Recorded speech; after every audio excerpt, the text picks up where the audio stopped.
KG 2 కేజీలు కాదురా 20 టన్నులు ఈ రాత్రికే సరుకు గూడ్స్ ట్రైన్లో ఎక్కించండి. అది మన ఊరు స్టేషన్ మీద నుంచి వెళ్తది కదన్నా, అక్కడ రైల్వే ఎస్ఐ గారు ఉంటాడు. ఇన్నాళ్ళు నువ్వు నా లిమిట్ లోకి రాకని దందా నడిచింది.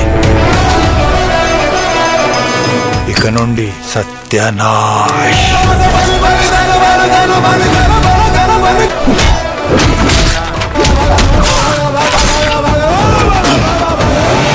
West zone, north zone, south జోన్లు ఉంటాయి. నేను వచ్చినాక ఒకటే జోన్, వార్ జోన్.